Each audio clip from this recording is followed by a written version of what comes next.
From the Watson Institute at Brown University, the Mark and Carrie podcast, 2024, first edition. Hello, Blyth. Hello there. How's We're it back. going? Yes. It's good. I was in Chile. How was that? I went to a conference. It was a really good conference and a really interesting place. Yeah. And so I'd been in Argentina the year before. Okay. And all of these sort of, as they call them, southern cone countries, right? In the 1970s, you had like military juntas taking over, thousands of people disappear, hundreds of thousands of people going into exile, right? And it's really interesting when you compare and contrast sort of the response in Argentina and Brazil. So the Argentinians prosecuted their military more and really kind of like put it, you know, you guys aren't getting a budget anymore, it's being pushed back, etc. But the kind of memorializing and sort of public consciousness of it, I just didn't feel it the same way. In Chile, they're much more upfront about it. Like, you know, there's a really amazing, really powerful museum of the disappeared and all that sort of stuff. And it just seems to be much more palpable that they're aware of and they want to stay aware of the fact that this all went horribly wrong once. Let's make sure it doesn't go horribly wrong again. That was the feeling that I got from it. It was really kind of interesting. Did you save the Chilean economy when you were there? No. Okay. They don't need saving. They're fine. They have all this Okay. lithium and copper. So long as the green transition concerned, Yeah. they're totally fine. Yeah, and it was summertime there, so it must have been. It was great. It was 90 degrees. I've got sunburn. Holy cow, 90. No, I believe you. Oh, yeah. See, there you go. You can't see that on If we radio, were- folks, yeah. but there we go. I've The actually got shoulder. sunburn. Yeah. Exactly. So anyway, apart from me and my travels, Yeah. it's 2024. I suppose we have to start with our good friend Donald and Iowa and New Hampshire and all that. Essentially, it's on, right? So you're in busy mode, Carrie, right? Yeah, from Chile to the frozen tundra of Iowa and New Hampshire. I mean, it wasn't any surprise of what happened in that Trump won Iowa handedly, definitely over DeSantis, and Nikki Haley comes in third. And then New Hampshire, he wins as well. The thing that I thought was most interesting, and this goes to one of the key plays that the Obama campaign did against Hillary Clinton, was the delegate count, right? It's not just about winning and racking votes, although, you know, there's the actual delegate count. So he's certainly up in delegates when it comes to that. He's at right now 32 delegates. She has 17. So it's not, he's ahead. He's not that far ahead, but you know, next it goes to Nevada, which is this weird thing about the Nevada State Party said they have a primary, but you can't be in the primary and the caucus. So then they fixed it. So blah, blah, all this stuff. So essentially, Donald Trump will win the caucus where all the delegates are awarded. Very, put that in the Donald column. Very Trumpian and a way to fix things for in favor for him. And then it moves on to South Carolina, which Haley's really putting, all her eggs in that basket as a former governor. But I mean, polls are not showing that it's a particularly great. The landscape looks good for her. I mean, he's up almost by double digits, like 60% to 30%, or triple digits. So it's hard to know. And I know there's a lot of people in the Republican Party. The head of the Republican Party says that she should step down. But it is, I like that she's sticking with it and that she, you know, this call for next time, Nikki, in 4 years, she's not necessarily heeding it. So, and it doesn't seem like she's on the play for the vice president like the other candidates are. Right. So I do hope she sticks in it long enough for South Carolina, which isn't until it's like a month from now, February 24th or something. So I hope she stays in it at least for that, and then we'll see what happens in terms of the delegate count. But in terms of momentum, like and all that, media stuff, it's hard to see her actually catching up to him. So two things spring to mind. The first one was Donald's line that anybody who's given money to her isn't welcome in the MAGA coalition, right? And, you know, we're focusing on these primaries as if they're indicative of the populace as a whole. Yeah. And they're not. I mean, the only people who vote in primaries are basically the fanatics from each party, frankly, right? Yep. So if that's the case, you know, you're not looking at a representative sample and it's really just within the party. So what you're getting is a real pulse of the MAGA coalition. Yeah. Is that enough? I mean, even with Biden's frailties, and I mean that in both senses of the word, right? With the economy trending up a little bit and all this sort of stuff, and, you know, you're going to get Donald in full effect going forward. Yep. Is it really a done deal in the sense that I can imagine he's got a third of the population in his pocket? Yeah. So it's a turnout race again. It becomes about winning crucial states. It's about getting more of your folks out. Yep. It's not yet a done deal, is it? No, I mean, this is kind of fundamental political science literature, and that all the stuff you just listed, mobilization, getting out. I mean, it's a base, right? And then you have to pivot from being hard right or left to the middle, and that's really hard. I mean, the weaknesses, and these are not particularly insightful thoughts are that Trump has problems in the suburbs. He has troubles with independents, and he has troubles with college grads. Right. So what is that? That's the main line in Pennsylvania. That's that's the suburbs of Arizona. That's the suburbs of Michigan. I mean, these are all the spots that he had trouble in last time too. So how is he going to? And he doesn't worry about this. And, according to the papers, his campaign team are geniuses unless, he has a bad day and then they're not geniuses. But how are they going to pivot from hard right to somewhere in the middle? And he doesn't really do that. So, right. So let's do a bit of historical comparison, right? Because you remember when Mitt Romney was running. Yeah. And he had that famous moment where he said all the sort of stuff that he needed to throw red meat to the base. Yeah. And then his campaign guy comes out and said, okay, now we can just press the research button. It was like Etch-a-Sketch or something. Yes. Like we can just press the reset button and now talk to normal people. And Trump seems to have the opposite kind of issue, which is, no, I really am like this. It's just that the rest of the country isn't. Now, if he does win, does that mean the rest of the country is like this? I think if he does win, it just goes back to that. This is so lame, but he turned out more people to vote, and that Democrats stayed home, or whatever 18 to 30-year-olds stayed home for Biden because they're worried that he was going to fall or he's not exciting or what have you. I don't know that it is more. I mean, to boil elections down to that your other guy got more out than the other candidate. I mean, it's kind but that's what it's kind of trivial, but it's kind of true. That's The other thing I just wanted to say was that I thought the decision about E. Jean Carroll and the $83 million was really interesting. I mean, who knows whether he'll actually have to pay any money, and like the appeals process is actually kind of strange. So even his like Donald Trump playbook of appeal, delay. I think actually there's an end point to that, but it's just not if he gets president. He'll just pardon himself. Well, that's true. Yeah.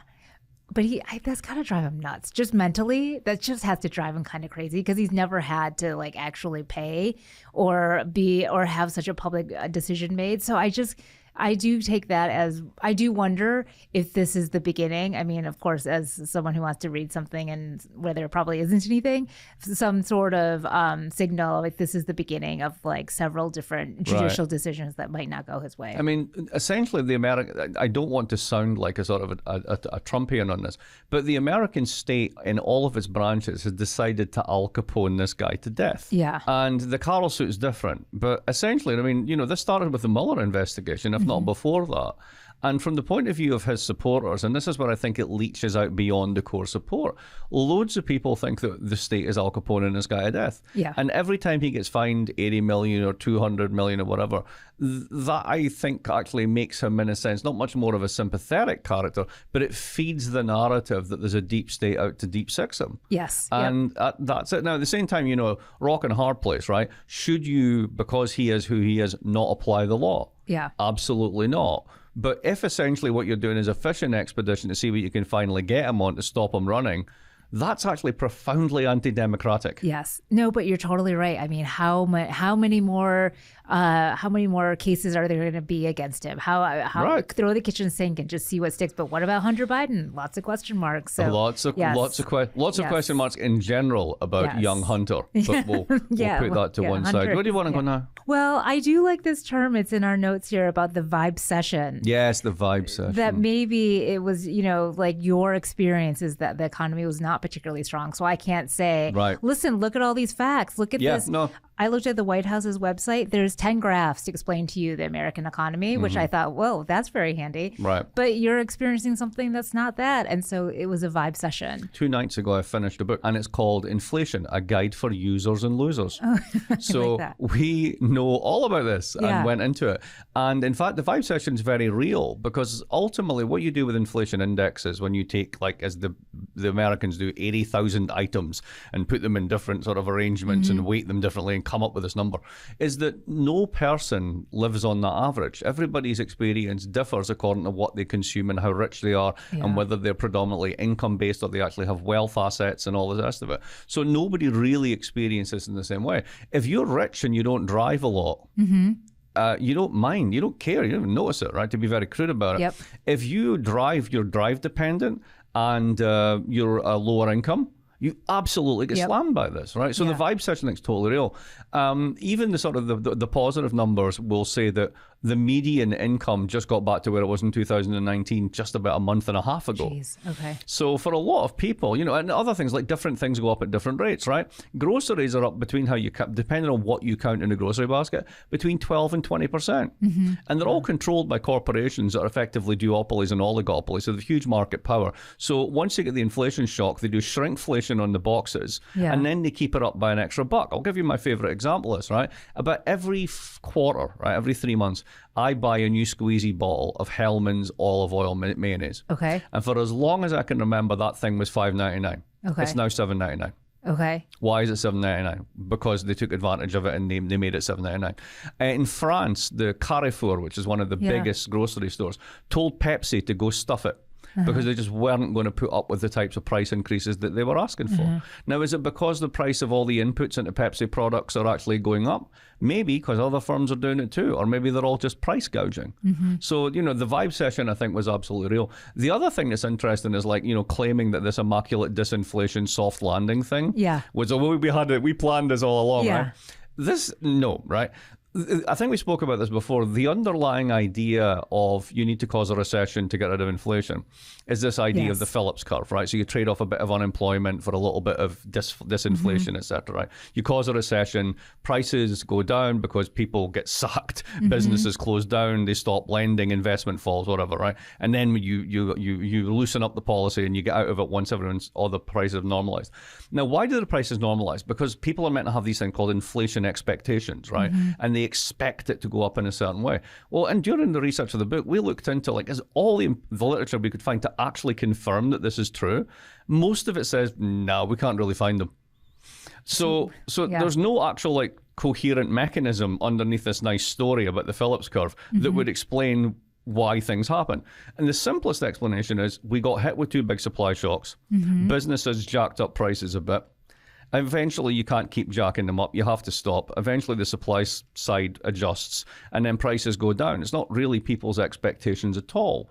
So to the extent that jacking up interest rates, most of which were still negative in real terms relative to inflation, to alter people's expectations in a labour market where nobody's in a union, so they can't really do anything about the price. They can't nobody walks into the boss's office and goes, inflation's now 10%, you better give me a 15% rise, right? It doesn't work this way, right?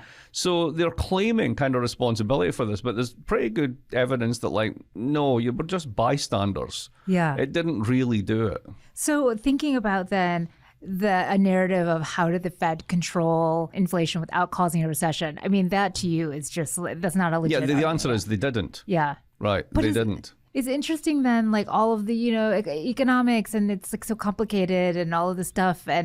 But it sounds like it's really my expectations of what I think the bottle of Hellmann's should cost versus what it does. And if I think it's $8 seems reasonable, then I might think the economy is doing okay versus it's gone up $3. Except for one thing. The one thing that we've seen, and this has been true since about 2015, is that when you break out the Michigan Confidence Index, I like that. What you find is a huge partisan effect. Right, okay. And it doubles down for Republicans. So when the Democrats lose, you ask them, how's the economy doing? And about 25% of them are it's pretty bad. And another 25%, it's okay, that sort of stuff. And then when you do the same thing, Republicans, 75% are it's hell, we're on fire, it's the worst economy ever. Right. So you get this, much, much more extreme effect with Republicans. The really interesting thing is if the data improves for the next several months, right, do the Republicans start to change their opinion? And we don't know yet, but I wouldn't bank on it. No, because, back to your mayonnaise example, you feel like you're getting screwed at the grocery store. Right. What is going on with this mayonnaise being $3 more expensive versus, like you said, the person who doesn't drive, and you're like, oh, well, that's just the cost of doing business, and I want mayonnaise, so I buy it. There's also something else going on. There's a really interesting guy called Dan Davies. He used to work for the Bank of England, and he was a sort of a finance dude for a while. And he has a Substack, which I forget the name of it now, but anybody who's interested in Substack, go find Dan Davies. He's really good. And he had this really brilliant observation. He said, so why do we go to comedy shows? We go to comedy shows to make us laugh because we like laughter, right? But nobody goes to a comedy show that's all day. Nobody goes to comedy for a week. Eventually, it has to stop, right? You kind of reach a saturation point. Funny thing about anger is it's not like that.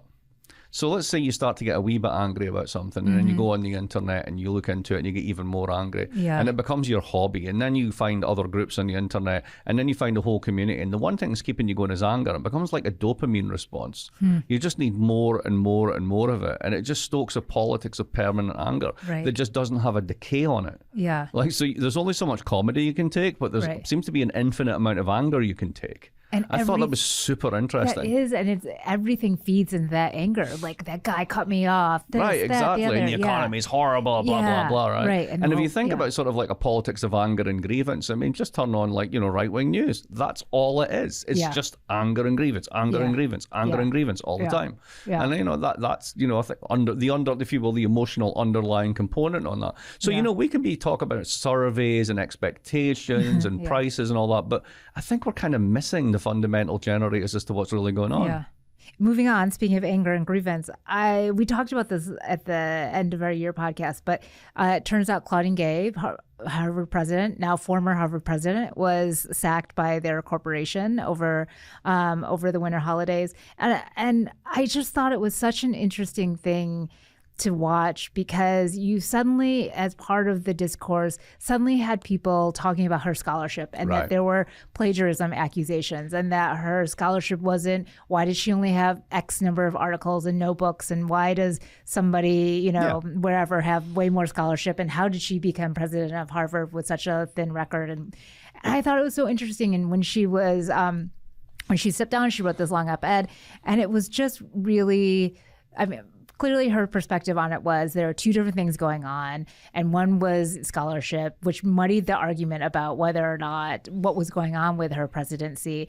And meanwhile, you had sort of, what's called the woke right. You had the critical race theory guy, Chris Rufo, have this op-ed in the Wall Street Journal about her scholarship and how it wasn't up to standards, and like all of this stuff really mixing what was going on. And then suddenly she stepped down, and her take on it, and I just thought this was, her take on it was that it was the woke right that got her presidency, and that it had nothing to do with scholarship. And it was just, again, sort of this drip of distrust in public institutions, and that people, if you, sort of like all caps, if you believe the all caps, you're going to believe that her scholarship was this, that, and the other, and weak, and all these terrible things, which in fact, it was this takedown by the right, and they got the most elite institution as well. So I thought that was interesting in the bigger picture of course, where we sit at an elite higher education institution, what's going on with the decay of public trust in public institutions, but sort of where it is that higher education is. And it's like there's so much skepticism. So two things, right? Laying us, we could get into the, was it really plagiarism type stuff, right? And, one of the accusations was that like she copied her acknowledgements or something like this. That's right. And I'm like, how do you even do that? You're going to be acknowledging the wrong people. That's just really weird. Like, why would you ever do that, right? Yeah. And a lot of this comes down to like, I'm super careful about this stuff, right? But people take extensive. I tend to write free form, and then I write cite, and then when I stop writing, I go back and I put the cite in, right? So it keeps me in line. Other people tend to write a lot of notes, and then they'll write up their notes, and they kind of forget that what they're actually doing is sometimes taking chunks, and it's not really theirs or whatever. And you have to be careful, and it happens. And if as Chris Asness wants to do, set an AI bot on sort of everyone's scholarship, he's going to find out a lot of people are kind of involuntary plagiarists if you want to do that. But anyway, putting that one aside, there's a bill going through Congress, and it's kind of like a higher education reform bill, and you can't use the words that you trust in public institutions. Harvard's private. Yeah. It's not a public institution. Yep. And to go to any of the Ivies now, including room and board, costs you $80,000. Yeah.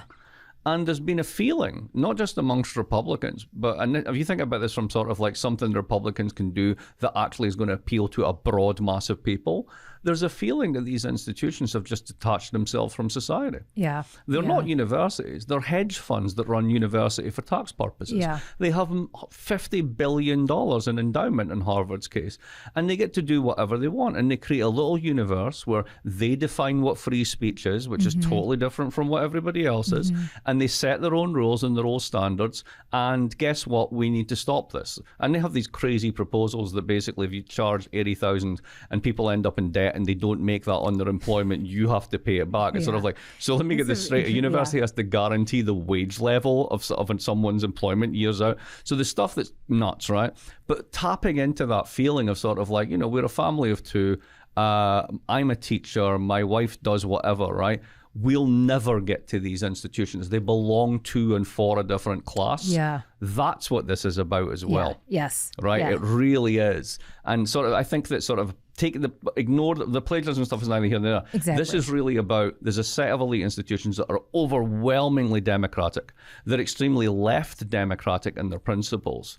And we're going to make them into a target for the next election and beyond. Yeah. That's what's actually going on with I 100% agree. And we're going to show you how broken they are. And I think they are broken. I think, and how, I totally agree. And it's just another piece of this bigger puzzle that I don't know. I don't think there's like someone actually pulling the string or putting this puzzle together, but just this sense of like something's wrong. And but here's where the sort of both the hypocrisy and the weirdness in this is, right? Do Republicans send their kids to elite schools? They do. Turns out they do. Yeah. So, when they go on this crusade to burn it all down, where are they going to put their own kids? Yeah. Where are they going to generate those elites from? And also, if they are private institutions, you can't do anything other than basically take away their Title IX funding. Yeah.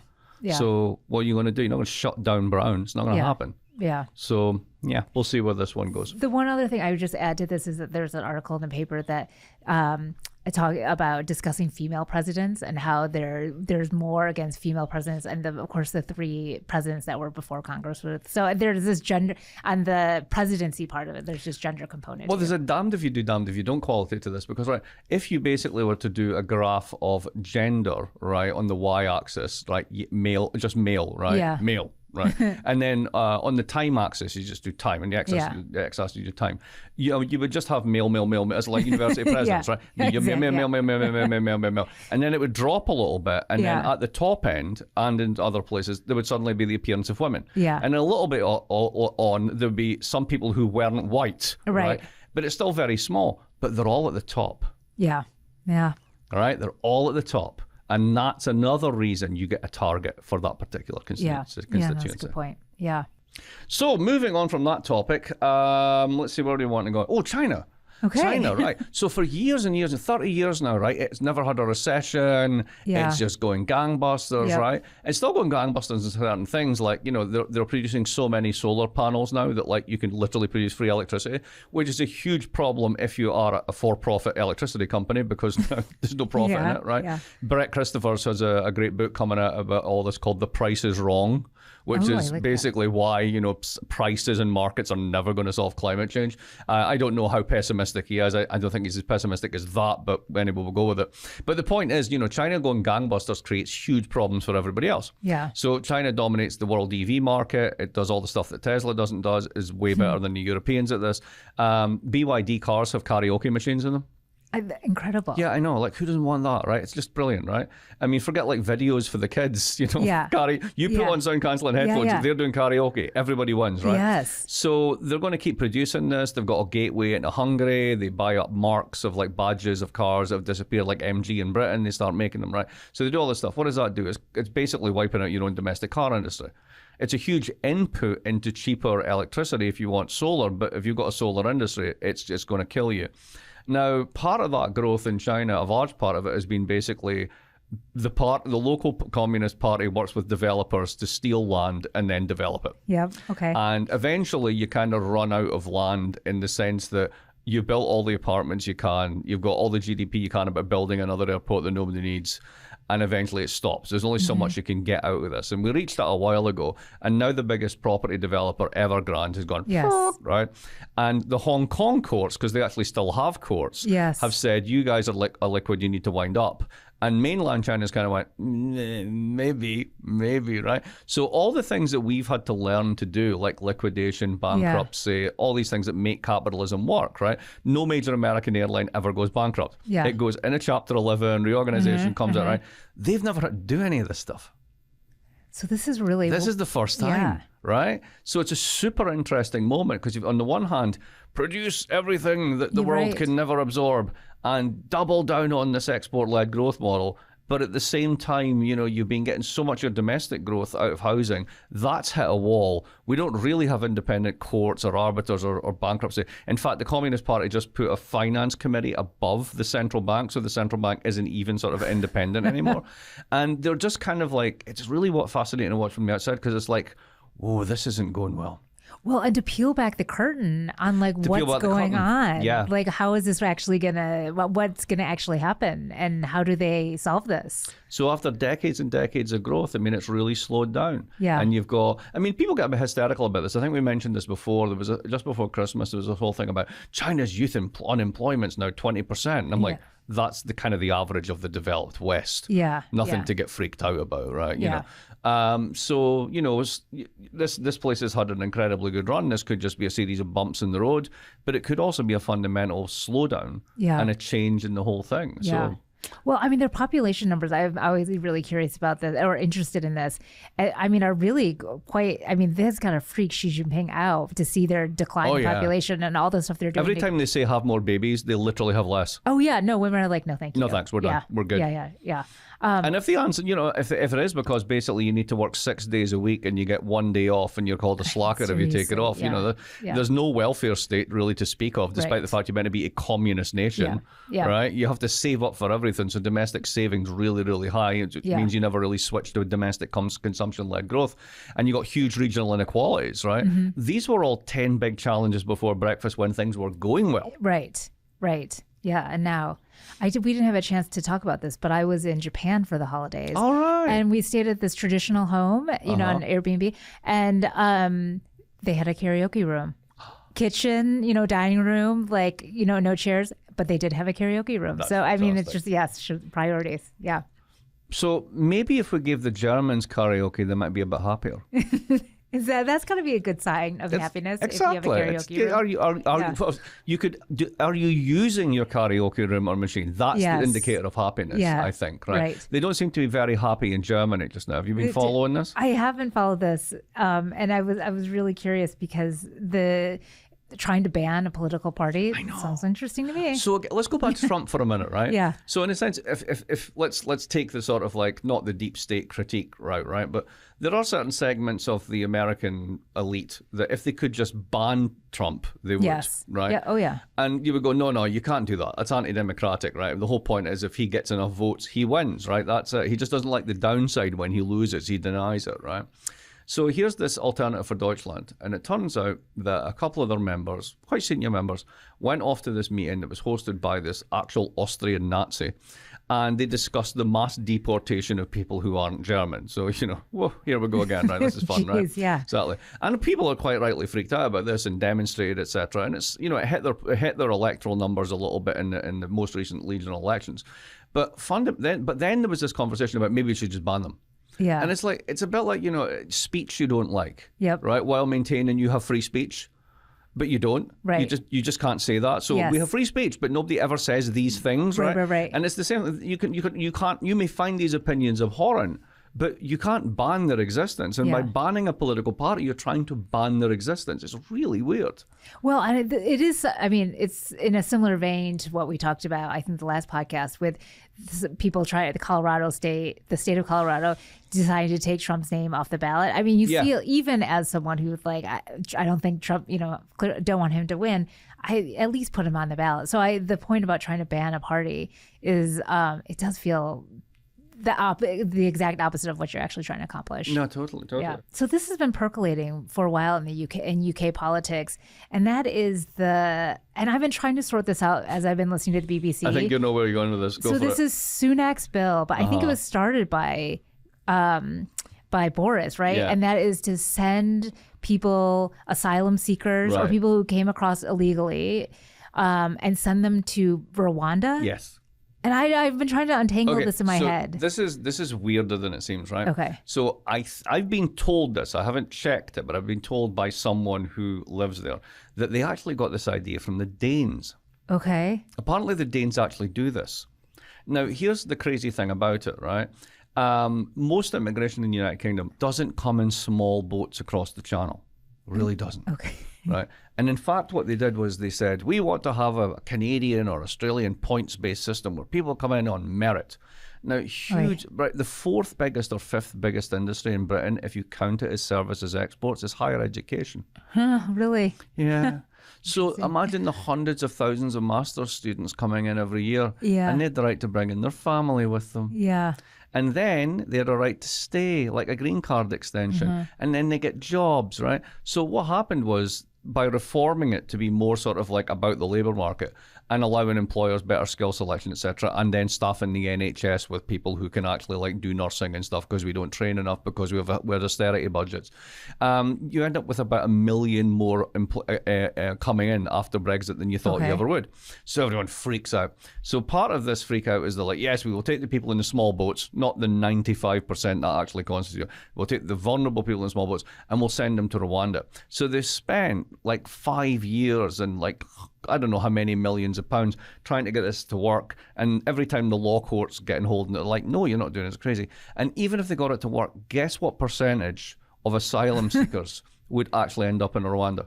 Less than 10%. 2%. No. Yeah, I mean, and this is one of the reasons the Tories are imploding because people are just like, first of all, it's irrelevant. Secondly, it's weird, it's cruel. Yeah. And it's just, it doesn't want to solve the underlying problem. And you're spending all your time focusing on it.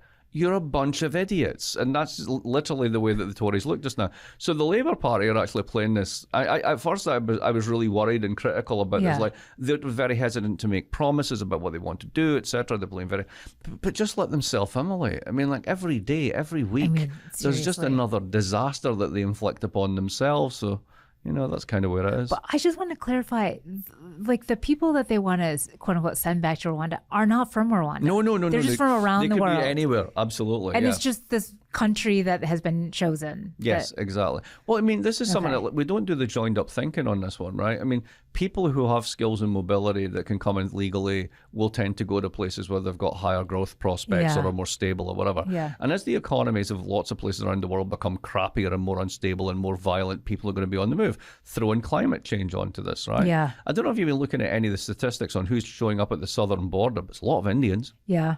Yeah. There's quite a lot of Russians. Right? Yeah. There's all these nationalities that are not Mesoamericans, right? And South Americans. Yeah. And, you know, this tells you a lot about sort of like global instability and where people want to come because they feel it's more stable. Yeah. So until you tap down on the sources of instability, you're not actually going to be able to solve your border and immigration problems. No, I know. And I mean, just the term border crisis is, and immigration, because there's so much talk in Congress that the Senate might have this bill and all this stuff that I don't think will actually happen. And it's just the frame around it is just, just to the point that you made, it's just so off and antiquated in so many different ways. But at the same time, I mean, in a sense, the southern governors have played a blinder by just throwing all these migrants onto buses and overwhelming New York and overwhelming these other places that were previously unaffected by it. So suddenly the Democrats are now paying attention because something that was like, you know, an extra 100,000 people every whatever months coming into Arizona, et cetera, now becomes their problem too. Yeah. Because, you know, as far as they were concerned, and yes, it's weaponized and yes, it's politicized, right? But there are hundreds of thousands of people coming through the border. Yeah. And if you're not set up to deal with that in a sense of like, we are really labor short, come on in, let's do this, we're totally into it, you have a crisis. Yeah. Yep. Well, there's recent pictures from Logan, like of lots of people sleeping in the hallways at Logan Airport in Boston. And the mayor's like, hey, governor, what are we going to do? And the governor's like, hey, Biden administration, what are we going to do? Right. And so, I mean, so the politics of it really make it difficult for anyone to solve this quote unquote crisis. So I'm from Michigan, which I've talked a lot about. The Detroit Lions American football team have been a losing team owned by the Ford family for my entire existence, like my family, like they've never been a winning team. They finally have a successful season. They run up against the 49ers over the weekend. They lose by 3 points. Everyone in Detroit is sad, but I had to bring them up only because like it's so not frequent